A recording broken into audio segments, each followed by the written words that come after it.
find other great podcasts like this one at podmoth.network. What I was going to tell you, Randall, is that I fucked up my hair 2 nights ago. What'd you do, baby? Uncle's here to fix you. I'm here. You don't have to fix it, but I think you'll enjoy hearing about it. Okay. So for those who don't have a mental picture of me in your mind, I have 3/4 of my hair is like dark brown black, and 1/4 in the front is bleached blonde, like white blonde. So I was just going to do my roots the other night. Nothing special, nothing crazy. And those are always the words, the fatal last words. Because, of course, I do my roots, and that goes great. And I'm feeling on top of the world because I've done the impossible. And so did you get over cocky? Yeah, I got over cocky. Plus, I also melted. I also, overlapped a little bit and melted some of my hair off. Randall hates is just it. cringing. He hates it. Some of it was very gummy. No. Her disulfide bonds were like... They were like, peace. Goodbye. And so I was like, okay, this is great. I do deep condition with purple shampoo. I do a toning. And then... Let me just stop you right there. Yeah. You can deep fucking condition all you want. But girlies out there, and boys, and theys, when you fry your fucking hair, it's fried. Ain't no amount of It's deep fried conditioner, forever, yeah. Olaplex, fucking mayonnaise, beer can bath. It's gone. Beer can bath. Girl, you wash your hair with a can of beer. It's supposed to make it so shiny, and what else makes your hair shiny? Jojoba oil. Anyway, sorry. Go. So the hair is burned. The hair is burned. And so I see that I have... I tried to be neat, but I ended up bleaching a little bit on the backside, kind of seam of where they the two colors meet each other. So that color's orange now? Well, I was like, I have a little bit of black hair dye. Why don't I just touch it up? The black hair dye traveled. And so now I've accidentally given myself these weird green roots on top. And when I was trying to do the touch up on another side, I put a little bit of black hair dye, got right in the middle of the perfect bleached white section. I had to whip up more bleach, rub it off. It was terrible. I was distraught. How's it look now? About the same. I haven't done anything to it because I'm just I don't want to go in with any more bleach right now. I understand. My salon opens on the 7th. I will be happy to get you in. Seriously? Also, yeah, I will be happy to do your hair. We can barter. I will do your hair, and you can... you'll do something for me in the future. You'll produce my podcast. Sounds good. But it is very exciting that you're opening your own salon very soon. Yeah, that's amazing. Well, I've had my own salon for the last 7 years, but I've had to give money to a rich white man. It's connected to my home. So, I am no longer making other rich white dudes rich. I have final inspection this week, so hopefully by the time this is posted and published, I will be opening. Hell yeah. We're manifesting it right now. We'll be opening on the 7th, broken toe or not. But my salon accepts clients by invitation only, so no one can get in unless I invite you. Beautiful. I love that. I've worked my ass off doing hair for 14 years, and Katelyn was there for some of that hard work to have enough clients that understand my special brand of crazy. There's no masking anymore. I'm just stimming out behind a chair all day. Just... Period. That's the dream, though. Can be yourself all day. I can be myself all day and have mountains and mountains of debt. But yeah, no, I would be happy to do your hair. Every time I see a photo of you or your TikTok, I think your hair is gorgeous. And now that I know that you do it yourself, I'm low-key pissed because I'm like, God damn it. Because home hair, take the money out of my pocket, but it was never in my pocket because you're doing it at home anyway. I'm just here to fix shit. That being said, if your listeners are like, oh, this guy likes to fix color. No, I don't. Leave me alone. In olden days, Aunt Sophie was only for morbid dreamers, but you're not alone. Bring anything bones. interest, go on a skeleton inquest in your headphones. Anything bones. Well, hello and welcome to Anything Bones. I'm Sophie Arsenic Schwartz. And I'm Katelyn. Is that a vampire? Heart. And this is the podcast where we talk about bones and bone-related topics, but mostly, these days, we're talking to Randell. Hi. Oh wait, I'm sorry. Randell is back. Hi. It's me. Fuck, I forgot how you guys do the intro. It's your first name something and your last name. It's me. Yeah. It's Randell. Try me, Burke. Allen. Good.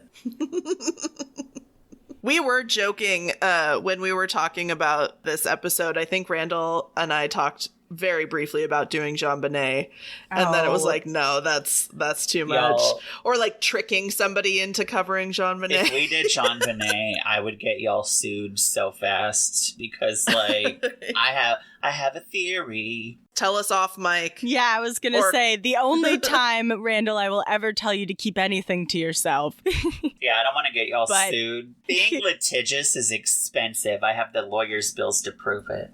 Oh, yeah.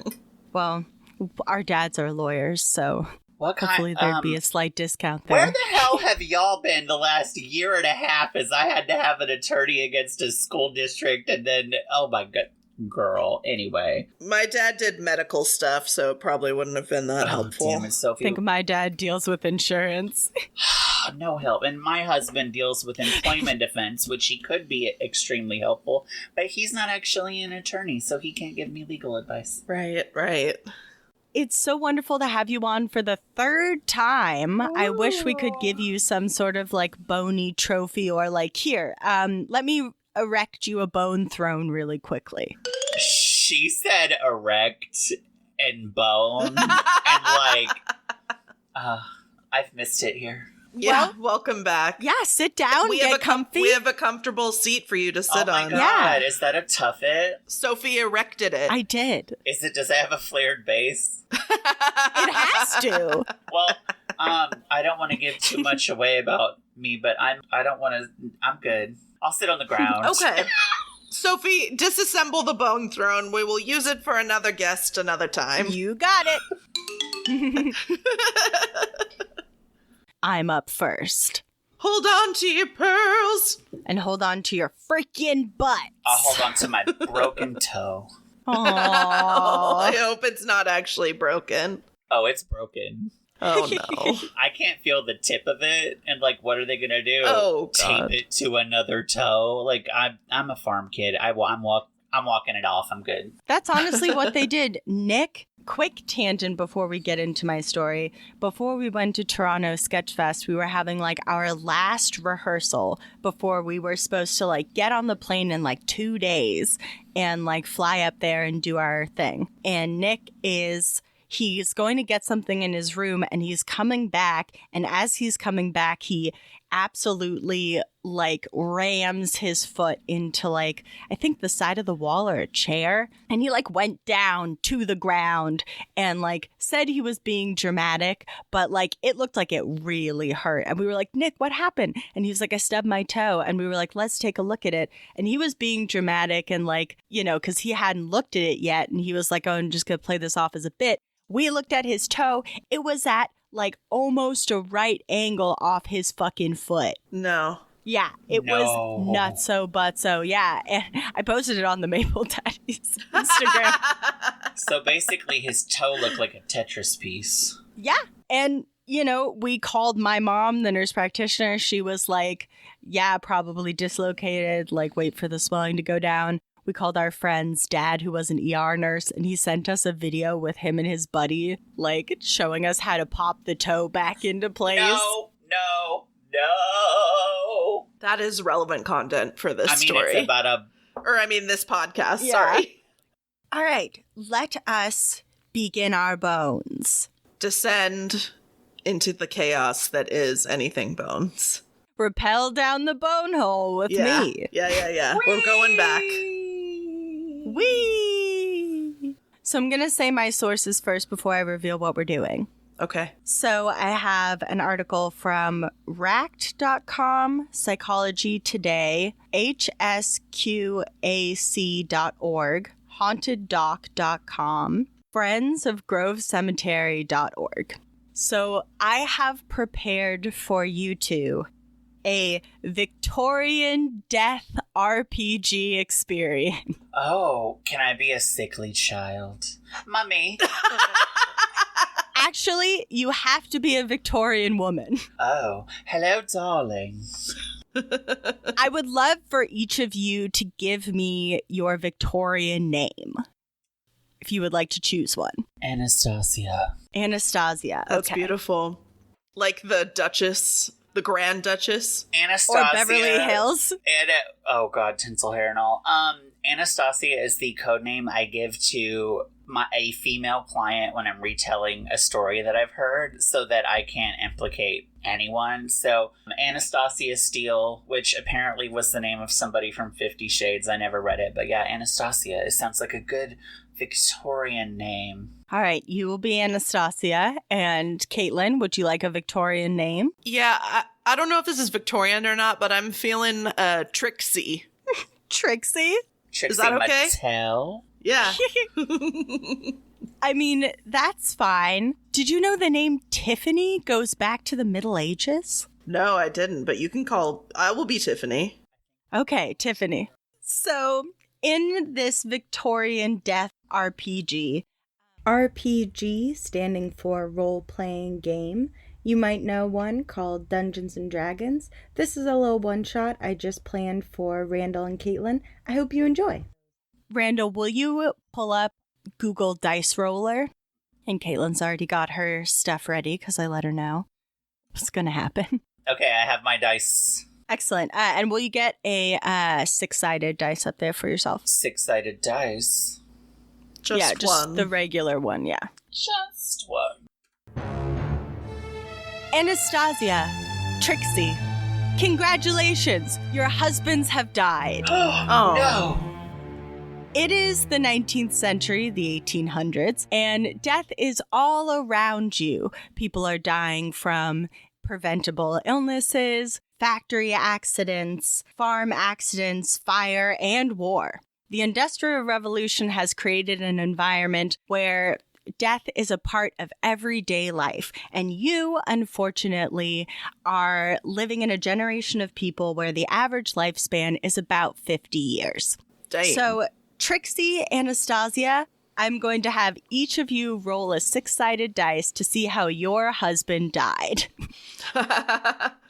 Anastasia should go first. Would you care to go first? Of course. Oh, I don't know what my accent is. It helps on the way, Yes, character voices. Am I a little old lady? You can't be older than 50. I look like... No, well, then I can't look like Mrs. Doubtfire. Back to sexy Anastasia. I rolled a 6. A 6? I'm so sorry, Anastasia. Your husband has died of typhoid. No! Damn it. I can't even spell it or read it. Oh, not many people can, Anastasia, but you'll be comforted soon because your good friend has also had a death of her husband. Tell me, what did you roll? A 5. 5. Uh-oh. I'm so sorry, Tiffany, but your husband was kicked in the head by a horse. Oh no! Not my favorite stallion, Black Beauty! Oh no, Black Beauty! He was in the barn, about to go on his morning ride. He put upon his top hat and noticed that Black Beauty's hoof was slightly astray. And he bent down to see what it was, and she reared up and kicked him right in the face. And he has passed. I'm terribly, terribly upset. Ugh. Well, luckily for you, Victorian death culture is extremely prominent. Death processions through the streets and events pertaining to death and dying were an almost everyday occurrence for the Victorian people. And a lot of people did not fear death itself, rather not being buried properly and not having a good, proper death, because how society viewed your death was almost more important than how you actually died. And along with these everyday notions of death in Victorian life, there were a lot of fun Victorian superstitions around death. Oh my God. So when your husband died, of course, each of you, after receiving the news from me, an extremely sickly Victorian boy who came to your door to tell you, I coughed up blood and then I too passed away on my walk home. Oh my God. To see my family, because I too have a wife and children. So you immediately went and... Aren't you a sickly Victorian child? Yeah. With a wife and children? And a job. And But none of that matters now, Randall. I'm dead. Okay. So you immediately draw all the curtains. You stop the clocks at the time of death. And you also cover mirrors with heavy fabric. And this is really important because if you don't do this, the spirit of your deceased husband could become trapped in the mirror. No, we can't have that. We cannot have that. Put all my best petticoats on the mirrors. Yeah. Well, they would use crepe, which we're going to talk a little bit about later. Oh, it sounds delicious. Sorry, I'm wrong kidding. kind of crepe. Yes, love it. I'm kidding. You would also hang a wreath on your door to let your neighbors know that a death has occurred and not to come disturb you with stupid shit. Is that where wreaths come from? I thought we stole wreaths from the pagans. Or not we, because... We did. Because yeah, my ancestors. The Victorians did. Yeah. So they've brought your husband home now. And Tiffany, your husband looks awful. Oh. His face is smushed by a horse. Right. Anastasia, your husband looks fine. So it's not like syphilis where you lose your nose? No. Okay. But typhoid is very rough. I'm sorry for what your husband went through. Me? Oh, me too. Me too. Oh. So now it's time to start the custom of waking, which we now kind of associate with the practice of a wake or watching over the body. Because in this time, there was also a prevalent fear of being buried alive. Like you were just in a coma or you were knocked out or something or other, you weren't actually dead. So this period of like 3 to 4 days where the family would come, and this would also give family from far away time to come in. So like I know Anastasia, Tiffany, you both have family, in the country. This will give them time to come in and help you out with all the death stuff. You gotta have time for the, news to get to them, too. Shit. Exactly. And you've got to acquire flowers and candles to hide the smell of your dead husband. Yeah. As you've set him up in, the front room of your house. With a shit ton of carnations. Oh, yeah. And don't forget, hey, did you guys remember to turn down all of the pictures in the house so that those people in the pictures don't get possessed by the spirit of your dead husband? No, I didn't, because fuck my whole family. Okay, you're not doing it. Are you going to do it, Tiffany? Yeah, I think I am gonna do it. I've only got 2 pictures in the house because it's the Victorian times, so, right on. Nice, you flip those right down. Yeah. Smart woman. You, Anastasia, I worry for your family. Every family member in the tree's portrait hangs in the parlor. May they all get fucked. Oh my goodness, there's someone at the door. You guys, your mother-in-law has arrived. Oh, no. Oh, I love my mother-in-law. But she's super superstitious. Oh, okay. Uh-oh. She's really into this death lore stuff. Would you guys like to make a roll with your D6 to see what the first thing she says when she walks in the door to you is? Anastasia, you want to lead us off? 2. 2. She walks in the door and she looks at you and she says, "If several deaths occur in the same family, tie a black ribbon to everything left alive that enters the house, even dogs and chickens. This will protect against death spreading any further. Also, I'm so sorry to hear about William."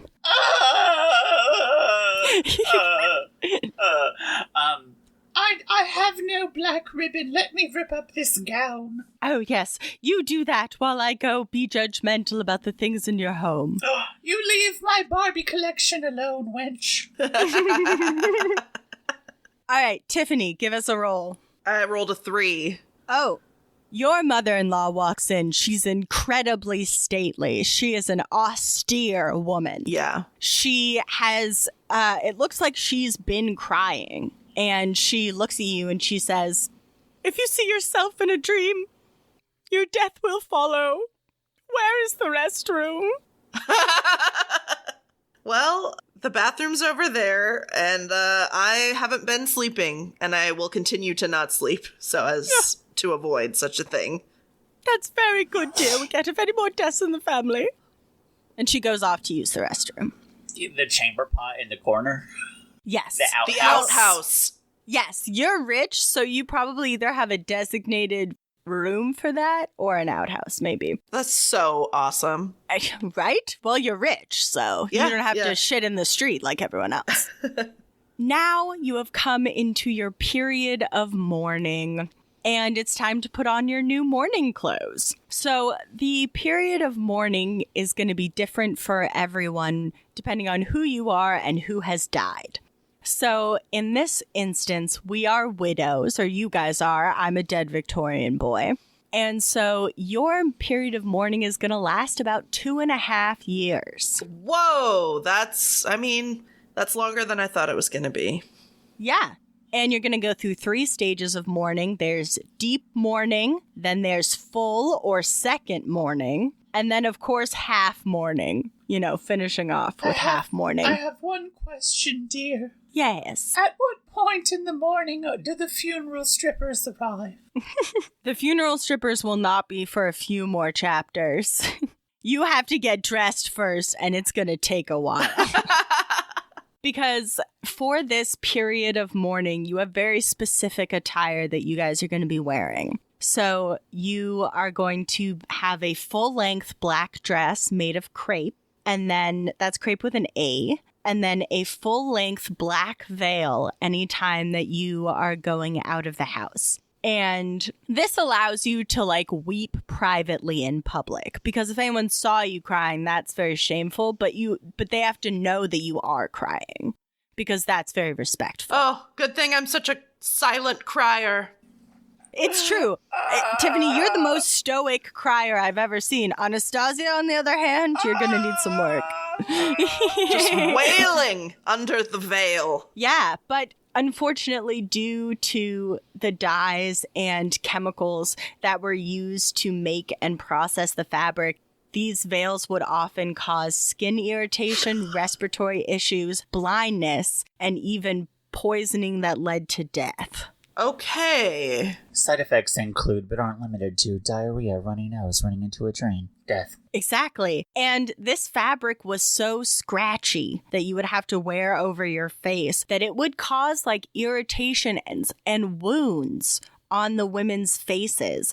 And if you had everyone would have to mourn in the summertime at some point, because you're doing this for 2.5 years. If you're an upper class woman, middle to upper class woman, the heat would affect the dyes and chemicals, would release them from the fabric, and you would inhale them through your nose and mouth, poisoning yourself slowly and surely. For 2.5 years, yeah. So that for 2.5 sucks. years. It smells like almond. It would. And, the veil on the front is bad enough, but you've got 2 layers of 6 feet of black fabric back veil that's attached to the back of your head, which could sometimes injure your neck. It was so heavy. How do you even see where you're going? You're just being guided by somebody else, hopefully.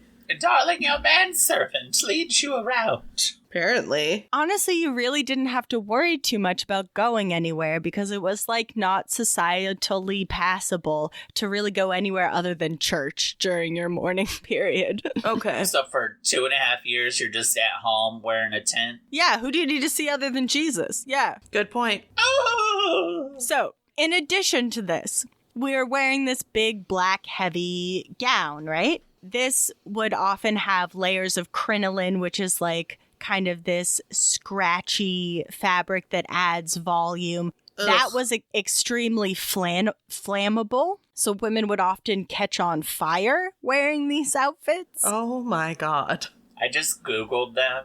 Oh my God. Right? Victorian mourning outfits are nuts. Also, the substances used to color and treat the crepe are toxic. In the 1850s, scientists synthesized aniline dyes, which are produced from coal tar to make like the deep black color that these dresses are.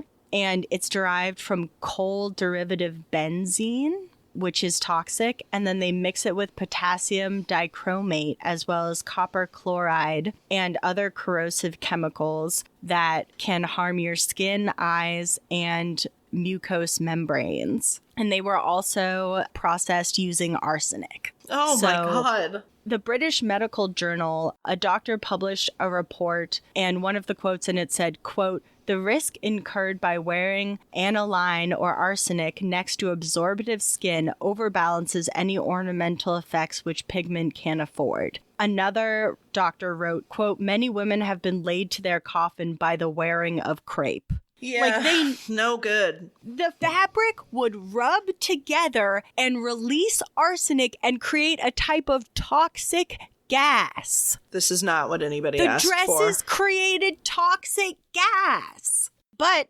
due to cultural expectations for respectable women in society, if you didn't wear these clothes, you were shunned. It would offend those around you, and more importantly, it was extremely offensive to your dead husband. Oh, he could not have a my good God. death unless you poisoned yourself for 2.5 years. I feel bad for them. Oh, God. So, after getting dressed in your poisonous outfit, Right.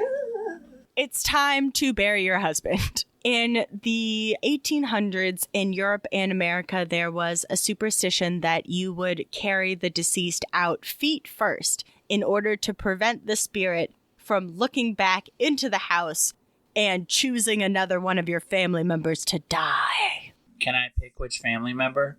No! Anastasia, you cannot pick which family member. The ghost gets to pick which family member. Okay. So the casket is then transported by hand, either by like a wheelbarrow type situation or on a hearse pulled by preferably all black horses, but any type of horses will usually do. And the mourners would follow either on foot or in mourning carriages behind them. And when you would have your funeral, you would give out little funeral biscuits, which were like little cakes sealed in paper with like little black wax on them. Like they were little funeral favors. Like, thank you for coming to the funeral. Here's some... Thank you for coming, the body of Christ. That's kind of what it sounds like. I mean, they don't sound that good, so I'd be like, I'm glad I don't get these that often. I mean, I'm Pretty not going bland. to Central Market and being like, please point me to your most delicious Funeral biscuits? Funeral biscuits.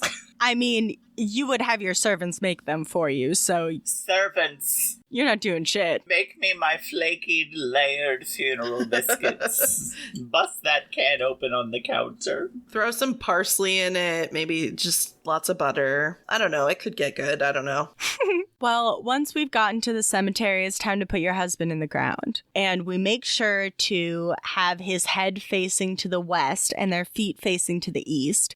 And Randall, you actually mentioned stealing stuff from pagans. This is something stolen from pagans. Oh, Southern Baptists are all about that shit. I remember, morbid time. My mom died when I was 10. He's got trauma. I remember being at the cemetery and being like, Daddy, why are all the graves face this direction? Well, would you like to say what the Christians have translated it to? So that whenever Jesus is like, be still, bitches, I'm back, and you misunderstood everything I said, then you can wake up and see him. Yeah. So Jesus is coming from, whatever direction, and you want to be facing the right way when he gets here. All right. I didn't know that, and I'm a heathen. I didn't know. Jesus is coming.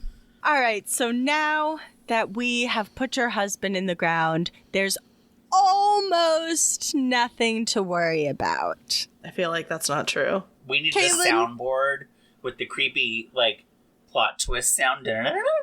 Well, the last thing, of course, you have to be worried about is your husband's body getting stolen out of the ground for medical scientific dissections. Yeah, that's right. Grave robbers are everywhere. Let's get the mort safe. I was going to say, would you guys like to choose from a couple of options for protecting your husband? You could have a mort safe, which is like a little cage that goes over the grave. Yeah. Some Victorian families would bury their deceased with a little rope tied around their hand, which would be attached to a bell. So if anything was going wrong, they'd hear the little bell. You could always brick over the grave. That's a good option. And of course, we have the good old-fashioned coffin torpedo, which is a bomb-like implement that you bury along with your loved one so that if they are dug up, you inflict harm upon the grave robber. So what are you guys gonna pick? Or you could just hang out by the grave for like 2-3 weeks till your loved one is too gushy to dissect. So Anastasia is an extra kind of bitch. So she's going to go with, she wants to inflict harm. She didn't turn the pictures down because she's like, fuck my fam. Fuck my family. So she is going to elect for the torpedo burial. Excellent. Love that for you, Anastasia. Tiffany, what are you going to use to protect your husband's body? Yes, I'm still going to stick with the mort safe, but I'm going to have the added presence of a watchman. Excellent. 2 watchmen, actually. One in the daytime and one in the nighttime. Excellent. So the single watchman does not get tired. Now I'd like each of you to make a roll with your d6. This is the very end of this is the climax of our death experience. Make your rolls. Anastasia, what do you got? I got a 6. Oh, excellent. All right. Can I hear what you got? A 4. Unfortunately, neither of your husbands got grave robbed. That's good. That's a good thing. That's a good thing. I was hoping one of you guys would get your husband's grave robbed. What about that Damn it. torpedo down there, though? Is it still active? Well, actually, Anastasia, while you are having a lovely walk with a couple of your servants, you're walking by the cemetery, you hear a boom! All these people start rushing to the cemetery. Everyone's looking at each other. What happened? What happened? Coaches are stopping in the street. Everyone's rushing to the cemetery. They look, and in the cemetery, it appears as though one of the graves has been blown open, and there are human limbs scattered thither and yon, those of the previously deceased, and some that look disturbingly fresh. Anastasia, you walk over to the grave. There's blood everywhere. There is a severed head on the ground next to you, but you look inside the grave of your husband, and there he lies, pristine, perfect, preserved with arsenic, looking up at you as if to say, "Thank you, Anastasia. I'll be haunting your aunt for the rest of her life." Suck it, Reader Joe. The end. I love it. That was great. I mean, Well, while we clean up the horrible mess that Anastasia has made in the cemetery, I think it might be time to listen to an ad. Hell yeah! Woo! Enjoy your time on this mortal earth. Now for an ad from Toby's Coffin Torpedoes.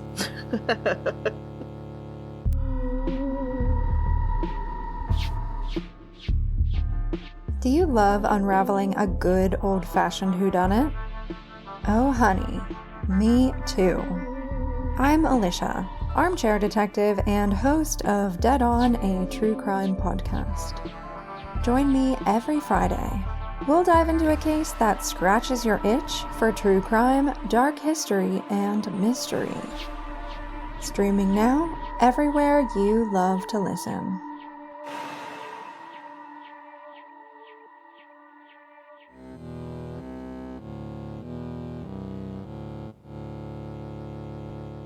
Toby's Coffin Torpedoes. You know what I love about Toby's Coffin Torpedoes? What's that? Toby's coffin torpedoes has a 100% fatality guarantee. If the grave robber that tried to steal your loved one isn't dead and in pieces all over your local cemetery, you get your money back from Toby himself.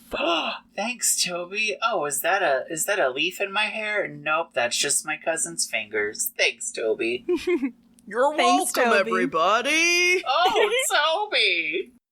Okay, everybody. Today, this post comes with a warning. Okay. I did not write any of this script because I have been busy finishing my salon. So this morning, I went, oh shit, I'm doing that podcast later, and I don't have time to write an episode. So what did I do? I went to Google, I went to ChatGPT, and I said, hey ChatGPT, I want you to tell me about Natalie Wood as if I was going to talk about her on a podcast. And then ChatGPT generated something, and I was like, no, fool, that ain't good enough. I also want this, and this, and sources. And ChatGPT in less than 5 minutes was like, here you go. Oh my god. That's insane. So, girl, the artificial intelligence, she's here. She's queer. She's going to take your job. Apparently. But That's Yeah. good, though. That's amazing. So- If I had that feature in college, whew. girl, if I Yeah, would have I had wonder if there's going to be a way for, like, people to detect that. all I got to say is that my rest in peace, Miss Dupre, my high school English teacher recently passed away, and I love that woman. She's a great teacher. But she made me write this long-ass term paper about a song from the 1920s. Where was ChatGPT in 2001? Yeah. Anyway. Yeah, you needed it then. So, Yeah. the reason why I chose Natalie Wood is because in real life, a member of my chosen family and my best friend, her name is Natalie Wood. Oh. Aww. No relation. Yeah. That's funny, though. So today we're going to discuss the life and mysterious death of Natalie Wood. My sources for this story are ChatGPT, biography.com, history.com, another history.com, CNN.com, and goodmorningamerica.com. Sexy podcast voice. Engage. Natalie Wood was Natalie Wood was a Hollywood star whose career spanned 3 decades, but her life was tragically cut short in 1981. Join us as we explore her early life, career, and circumstances surrounding her death. Join us. Won't you? Join us. Join us. ChatGPT knows we're creepy. Natalie Wood was born Natalia, on July 20th, 1930. Y'all, Nikolaevna, middle name. Last name, Zakharenko.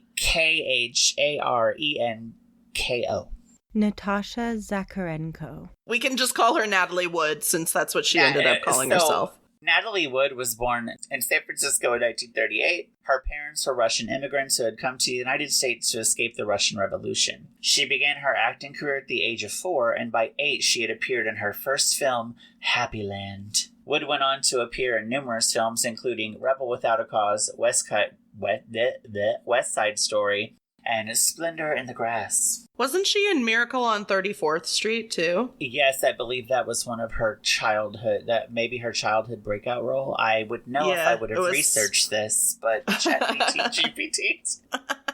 Let's see. So Natalie Wood would go on to marry Robert Wagner when she was 18 years old. He was a rising star in Hollywood, and they were introduced by a mutual friend at a Hollywood party. They quickly became smitten with each other. They began dating and got engaged in 1957, but called off their engagement after a few months. However, the couple reunited several years later and got married in 1957. They're very much that couple, I get the feeling. Like, she's all like, I'm not like other girls. And he's all like, I'm a man's man. Oh, no. And they kind of go back and forth in their relationship, it sounds like. They're just fighting in Starbucks, and you're like, damn, look at them. Yes, it sounds like. So they got married in 1957. They had one daughter together named Natasha. They divorced in 1962, but then got remarried in 1972 and remained together until Wood's mysterious death in 1981. Okay. So they were very much on and off. On, off, on, off, on, off. Like, when when it's fire, and when it's not fire, it's drowning in a lake. On November 29th, 1981, Natalie Wood drowned while on a weekend boat trip with her husband, Robert Wagner, and actor Christopher Walken off the coast of the Catalina Islands in California. Not the Catalina Islands, just one island, Catalina Island in California. Christopher Walken as in, like, Christopher Walken? Yes, yeah. Christopher Walken as in Christopher Walken.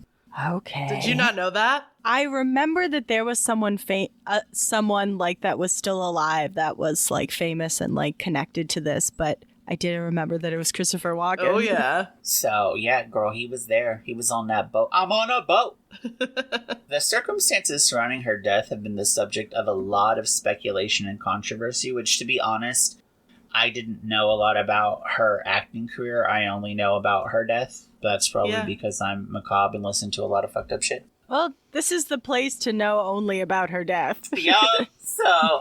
So it was reported that she fell overboard and drowned, but as the years went on, several aspects of the case came to light that cast doubt on this explanation. There have been several theories proposed over the years to explain the circumstances of Natalie Wood's death. Some theories include accident, foul play, suicide, or hypothermia, although the official cause of death remains undetermined. In 2011, the Los Angeles County Sheriff's Department reopened the case as a suspicious death and named Wagner as a person of interest. Damn. Is he still alive? I think so. Don't know. Wagner was named a person of interest in the case due to inconsistencies in his statement about the events leading up to Wood's death. Additionally, a witness reported hearing a woman crying for help on the night of Wood's death, and Wagner was the only male on the boat at the time. I think Christopher Walken was on the boat, but he was like asleep or something. Okay, because it said he was there, and then in this one it says that... Also, Robert Wagner is still alive. Natalie Wood's daughter, Natasha Gregson Wagner, has been vocal about her mother's death and the impact it had on her life. In her memoir, More Than Love, An Intimate Portrait of My Mother, Natalie Wood, Gregson Wagner discusses the difficulty of growing up without her mother and the impact it had on her life. Gregson Wagner has also spoken about her relationship with her father and his potential involvement in her mother's death. While she has stated that she doesn't believe her father was directly responsible for her mother's death, she has expressed frustration with the fact that he has not been forthcoming about what happened that night. Which, it's like, he was running his mouth enough to where people found out about the inconsistencies in the story, but he won't tell his daughter, of all people, what happened to her mother. Like, I feel like I saw a BuzzFeed Unsolved about this one, and there's a lot of like drugs and alcohol involved in all of this too, or at least alcohol. I don't remember exactly. And so I think it's like, it's hard to know exactly what happened that night, maybe for those reasons, but also it's very mysterious. And this one's always bothered me a lot because it's like, it doesn't seem like she, I mean, you never know, but it doesn't seem like she would kill herself. Was there an autopsy, like toxicology or anything? I don't remember. I think that she had some alcohol in her system. Okay. In conclusion, thanks ChatGPT. The life and death of Natalie Wood remains a tragic and mysterious part of Hollywood history. While her career and talent continue to inspire generations of moviegoers, her untimely death continues to fascinate and frustrate those seeking answers. We may never know exactly what happened that night in 1981, but we can honor her memory by celebrating her legacy as a talented actress and a beloved icon of Hollywood's golden age. Well, thank you, ChatGPT. That's what ChatGPT had to say about Natalie Wood. But in the salon, all the time, I will talk about Natalie because she's really close. And people will be like, is her last name literally Wood? And I'm like, yes. And that's all I've known about Natalie Wood until today. Yeah, I Googled it and it says... I think this is from Rolling Stone. The coroner's original report noted Wood's blood alcohol level showed she had been drinking, and her toxicology results found traces of both a painkiller and a pill for motion sickness. Okay, question. Do you guys watch that show on HBO? There was 2 seasons. Jennifer Coolidge is in it. The name escapes me for the moment. White Lotus? White Lotus, the theme song. Yeah, that's the one. Yeah. So, spoiler alert, if you haven't watched season 2, stop listening and skip ahead like 45 seconds. What if Natalie Wood went out like Jennifer Coolidge characters did, where That's she's exactly what I was thinking about when I watched that show. she's like, oh shit, I gotta get out of here. Boom. Yeah. I don't know. There's like, this one's so hard because it's like it could have been an accident, like, because she had all these different substances, like, she could have been pushed. Yeah, it's just so hard to wrap my head around this one. It's just that maybe we should ask Bert. Maybe we should ask Christopher Walken. Yeah, what's it? Come on, Christopher, where were you? I feel like I remember that he was questioned like extensively about it and was like pretty upset by it, now that I'm like remembering it. Yeah, I don't think he had anything to do with it, but he was just there and it sucks. He was there and that sucks. Yeah. Well, thank you for corralling ChatGPT into writing you that lovely script. It was an honor, and basically, how is anyone ever gonna know if it was AI or not? Because, like... I mean, I just keep thinking about, like, academic, like, honesty or whatever. Does this fall within it or outside of it? I don't know. It's interesting. AI is very interesting. I mean, I used a tool to accomplish a task. That's true. And you did learn. I did learn. Sorry, I'm distracted by my toe. I looked down a second ago and it looks like a little smoky. Oh, oh my god. All right, we'll make this quick. No.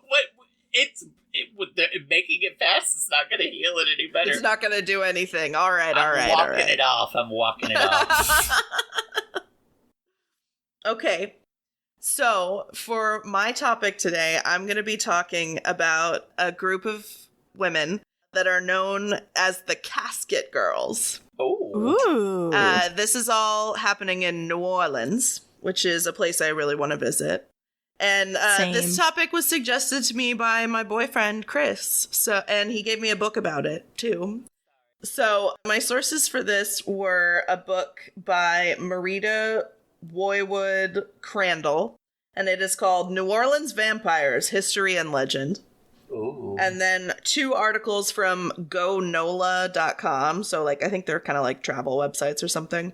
And then one from New Orleans Legendary Walking Tours.com. Ooh. So we all know that Louisiana, she's spooky. Real spooky. She haunted. Yeah. And I just think that I really want to visit New Orleans to see the different cemeteries and all the different cultures that are there. Like, and it just is like such an interesting place to me, and I would really like to go there. Same. We should do a bone trip. I know, seriously. On the Anything Bones tour, stop in New Yeah. Orleans. We'll do a show in New Orleans. That would be my dream. Manifest that. Same. Manifest. Okay. So we're going back, all the way back to the 1700s in New Orleans. So at this point, it's a French territory in Louisiana, and it's mostly a lot of like fur trappers and just like, you know, men of the land. Yeah. Those salty landmen. Right, yeah.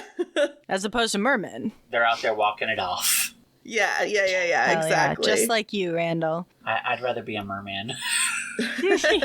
Merman. So there were a lot of men that were like working and starting to live in the New Orleans area. The problem was there weren't any women there or people to procreate with. Gay! Sorry. I bet there was a lot of that There going definitely on. could have been and probably was a ton of that at that moment when there's like, there are no women here. Reginald, would you like to come to my home tonight? Yeah, I bet there were some fur trappers that were like, there are no ladies here. I'm pretty sad. And some are like, there are no ladies here. Hell yeah. Who, you know, yeah, I'll come over. I'll be right there, Reginald. Well, I mean, you go there and it's like, it's an adventure, a new future, like, and you probably get some land or something. So, like, great deal. And it's filled with hot guys. Yeah. Yeah, because they're trapping and they're like, it's like Thor and Bradley chopping wood on TikTok. Exactly. All day long. That's what it's like. So you see where I'm going with this. So the French arranged for a large group of women to be transported to New Orleans, and they would be sent there to be married off to all the men. Ew. Yeah, it's a little weird. It's like, it's really creepy. And they would do these like weird like auctions basically, or like they would probably call them something like parties or something. And they'd just be like, okay, here's all the women that you can marry. Like, go ahead and talk to one or a bunch. I don't know how it worked. Pick one. What does she think? Doesn't matter at all. And this is something that has been done in like history before. Like we've seen this happen. So the king had been involved in some like other kind of iterations of this. And it's unclear if this was his idea or not. The King of France, basically. I'm going to go ahead and blame him.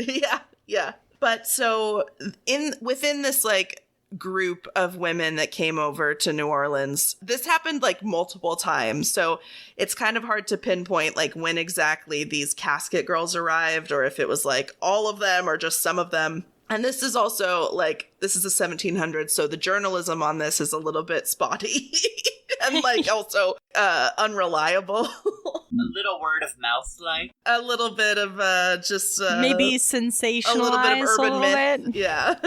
We're going to talk about vampires in a little bit, so yeah. Do we have our vampire hunting kit we talked about the last time I was a guest? I've seen one in the city of Portland. I went to a museum where they have one, so I could get one in the next 30 minutes if I went and stole it. We're good to go. So the Casket Girls are just woven into the history of New Orleans. They like kind of lead to the lore of New Orleans and turn it into one of the most haunted places in the United States. A lot of the women that came over were like, they like were people that had been in jail or were from the brothels. Sometimes they would send groups of those women over and they were less fondly received. I mean, at that point, I knock my husband on the head. If I'm one of those women, I knock my husband on the head with a shovel and I am out of there. Yeah. Because they have to go on a boat for months to get there.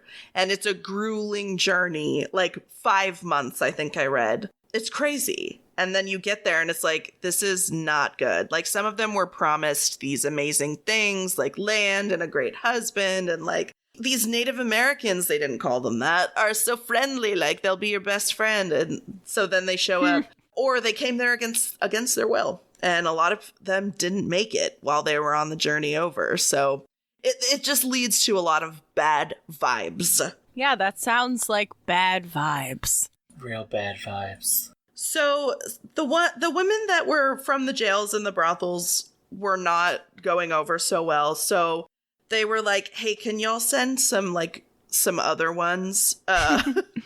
And so they were using orphanages more and like people recommended by the church that they were sending over. And these are going to be the girls known as orphanages. I know, it's really weird. How old are these women? Hopefully teenagers. They married young at this point, but like hopefully it's teenagers.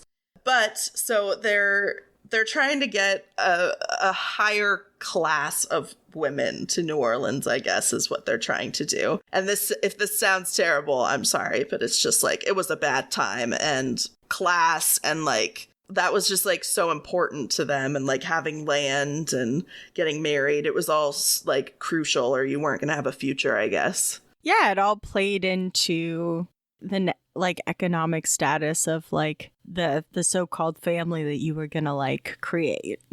With Jesus. Yeah, exactly. With Jesus, yes. So why are they called the Casket Girls? So when they come to America, they have what's called cassettes. That's a French word for like a suitcase. Okay. Cool. Over time, it morphs into casquette. Also French sounding. Sounds legit. Hoi. Then we're coming to America, so we're getting it Americanized. So then casquette in French becomes casket. Casket. So some people call them coffin girls. Casket girls is part of it. Like, you kind of can take your pick there. And that, like, image of a casket girl is literally shown. They have these little bags that they carry that are supposedly the cassettes. And in some, like, pictures or iterations of this story, their bags are, like, actual coffins. And they're, like, big enough to hold a body. Or they're just, like, coffin-shaped. Or, A you know, steamer like... trunk, if you will. Yeah, it's very Daft Punk. Honestly, I saw a purse that was like pretty big, like maybe like a foot, 2 feet, and that was coffin shaped. That was kind of like a coffin suitcase. I was like, that's a pretty cool bag. A bit impractical though. I'm sure the Casket Girls would agree. They'd be like, I came here and I'm going out here too. Yeah, I gotta bring all my shit with me. I'm moving my whole ass over there. I'm gonna come empty-handed? Shit. To pop back to the Victorian age for a second, or forward rather, you know, brides in their wedding dowries would pre-sew their mourning veils and have them ready by their weddings. So, like, death and marriage, they've always been kind of in there with each other. Yes. I wouldn't be surprised if they were like, here, we made you a casket. We'll just send it over in case you kick the bucket on the way over when you get there. You just already have one. And they can bury you nice and neat, like. And here's your bell, and here's Toby's casket rocket. So the Casket Girls, they get to New Orleans, and some of them get married. Some of them don't. They kind of just stay with this convent of nuns that I'm going to talk about a little bit more as well. But when they did get married off, they didn't see a lot of their husbands because they were fur trappers by trade. So they were like out in the woods doing shit all the time, or like going to sell their fur. I don't fucking know. So the Casket Girls and the other women that had come over were not like super pumped on it, it turns out. I'm sure some of them were, but I think the majority were like, this was not what I signed up for, or I was forced to come here. Why am I doing this? Yeah. One of my sources said that the French king did say, like, hey, any of them that aren't married should just, like, come home. Like, he's like, get them out of there. Because he was, like, not impressed by how they were being treated. Oh. But I don't know if that's true or not. Okay, I thought that the indication was like, you're a failure if you can't go marry a fur trapper, just come back to France. But I like it that he's like, you're not treating them well. If you're not gonna treat these ladies well, send them back to France. I mean, I hope that's what happened. I don't know. It's kind of hard to say with this 1700 shit. This is why you can't have nice things. I just love that the king, who doesn't care that these women are being forced into marriages they don't want, or suddenly like, yeah, but if it's not working out, send it back. Yeah. Oopsie daisy. But are they hitting it off? They're not? Oh, then send them home. It's not going awesome? Oh, okay. Oh, it didn't go exactly as we intended it to? Fuck. Who could have predicted that? All the fur trappers are on Grindr. Oh, the fur trappers are gay? They don't even want the women now? Okay. All right. Well, what do they look like? All right. I don't think anybody looked good, I'm going to be honest. I don't think anybody smelled good. It can't have been good. Nothing. They cannot have smelled good. Don't tell me they did. Their lice had lice. Yes. Oh, yeah. Katelyn, you've got it. Not the typhoid. I've got it. I got it from your husband. Dun, dun, dun. Fucking twist. As history, life goes on in New Orleans, and the Casket Girls are remembered not only for their name and like the misremembering of their coffins, but they're also connected to this old convent, the old Ursuline convent, which still stands today. You can still take a tour and see this place, apparently. Oh, hell yeah. So the Ursulines are an interesting bunch. They are a bunch of nuns, and they're really interested in, like, education and reform. So not terrible intentions, I guess. They are, like, charged with going to New Orleans as well, and some volunteer, however that works out, and they start a school in New Orleans around 1727. They are still connected with the Casket Girls and this legend because people believe that the third floor of this convent still has some casket girls living there today as vampires. It's haunted. Mm-hmm. So allegedly you can walk by and you'll feel like there are eyes on you, and like it looks like it's all shuttered up on the third floor. So, who knows? We walk by and they're like, look at that short, chubby man. He looks delicious. So originally the Casket Girls were supposed to stay at this convent until they got married. So that is historically accurate. The story goes, or like a version of the story goes, that all of these, the caskets, all the bags were up in the third floor, like for all the girls who weren't married yet. And then the king was like, all right, let's get them out of here. Like if they're still at the convent, they need to go home. And so the nuns go up to get their stuff, and all their stuff's gone, but the caskets are still there. And they're like, I know, it's vampires. Yeah, obviously. It's always the vampires. It's always the vampires. So they're like, these girls are not what they say they are. They are... She doesn't even go here. Exactly. They are vampires, and so we are going to make sure that they never are able to get out of the third floor of this convent. So we're going to use special nails blessed by the Pope, and we're going to put a little, what would you call it? Like a trap door in the door to put food in, like dead rats and, blood of the innocent and all that shit. But they're never going to be able to leave the third floor of this convent. I love that they are not like, no, we're not going to starve the vampire women. That we're going to feed them. We're just going to trap them on the third floor forever. Yeah, no problem.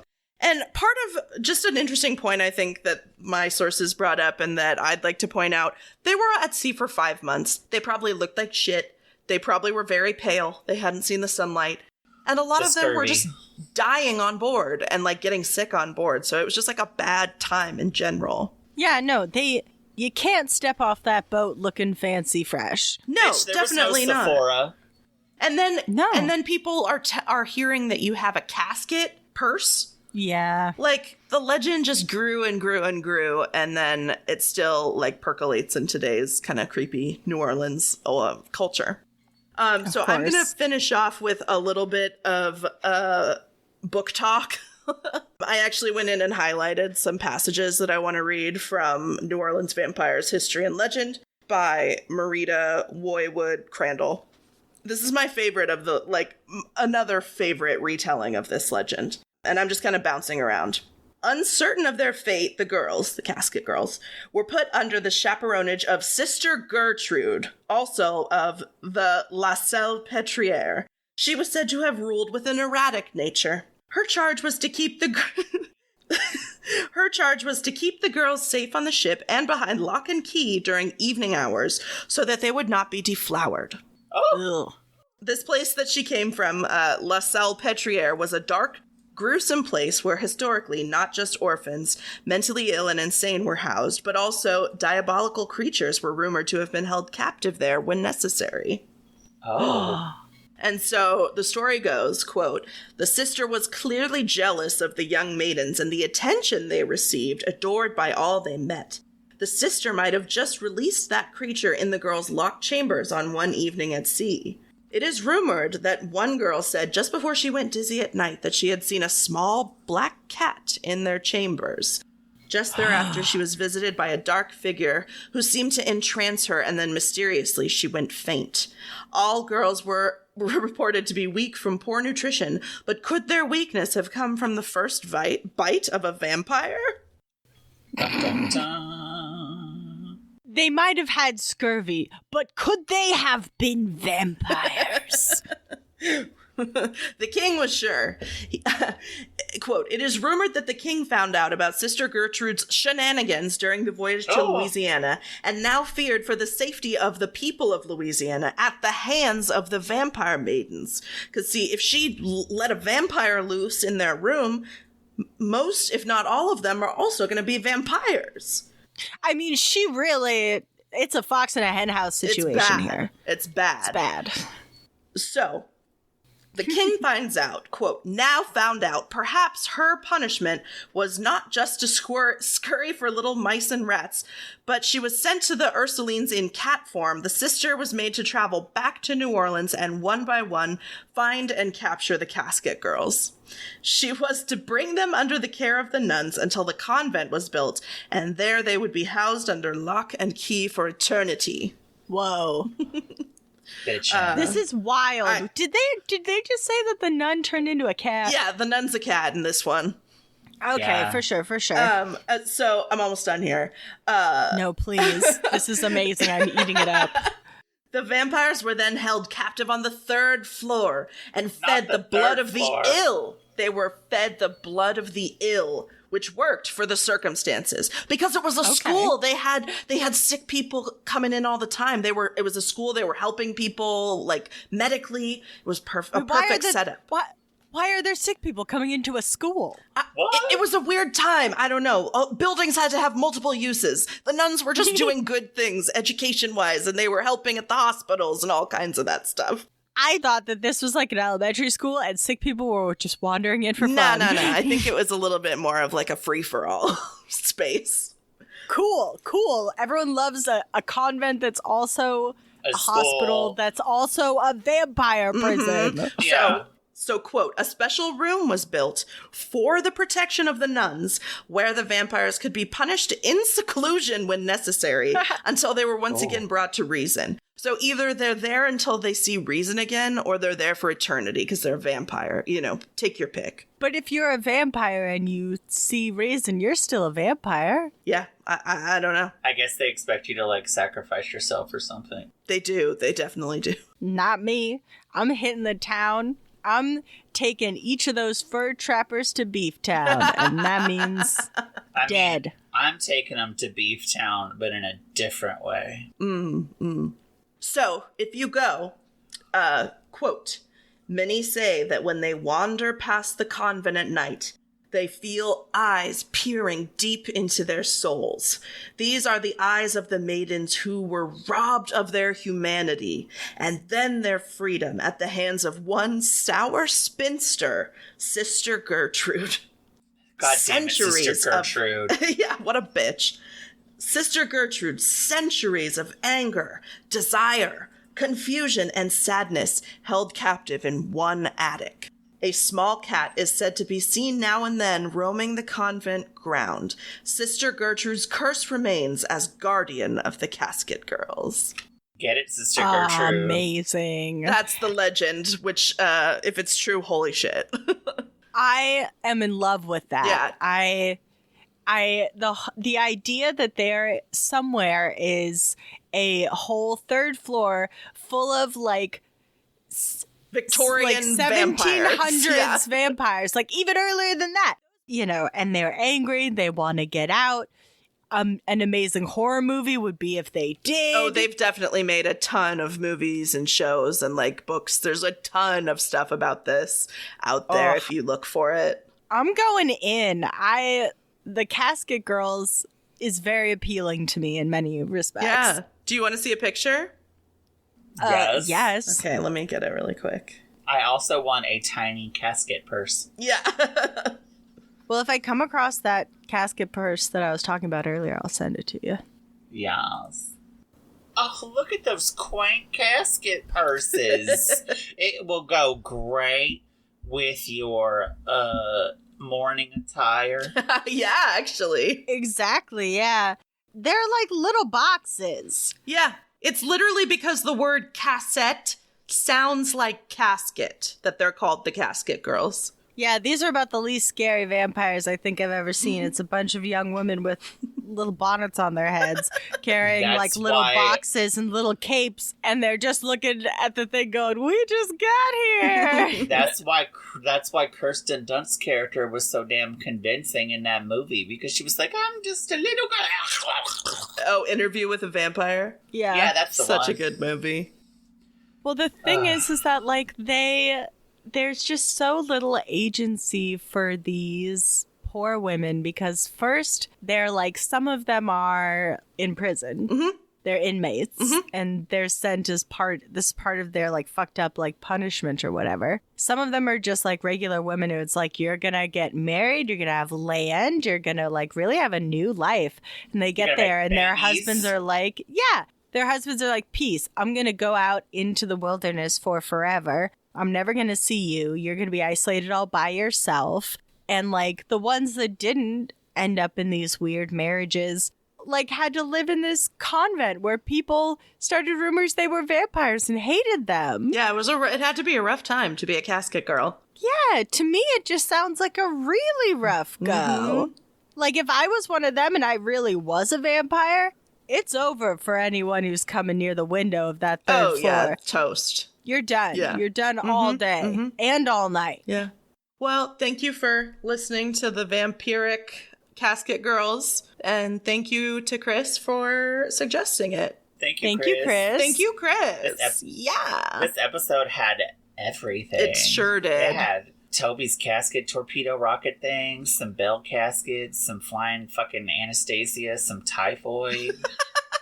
Yeah. Oh, we always got to hit typhoid on this show.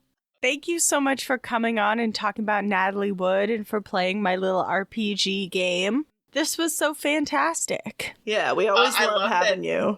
I love coming here and just giving you guys my uncontrolled chaos. Well, everyone loves a little bit of chaos. Yeah. A little bit, yeah. And we're manifesting. Yes, manifest that the salon is going to open and that my toe won't fall off. Yeah, both of those things Yes. we're manifesting. All good manifesting things for you. Yes. Well, check us out on Instagram at Anything Bones Podcast. Give us a review on Apple Podcasts if you have the time. 5 stars. And we will see you next week for another bone-filled episode. And as always, Bone voyage!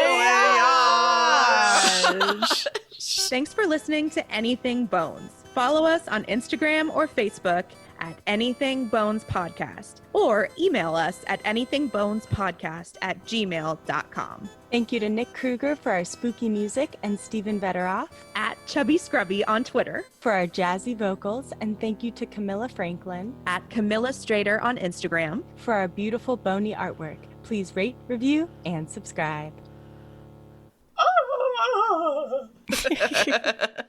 Anastasia, where are you going? Anastasia, no! Don't run off into the woods! To haunt my aunt, bitch! Oh.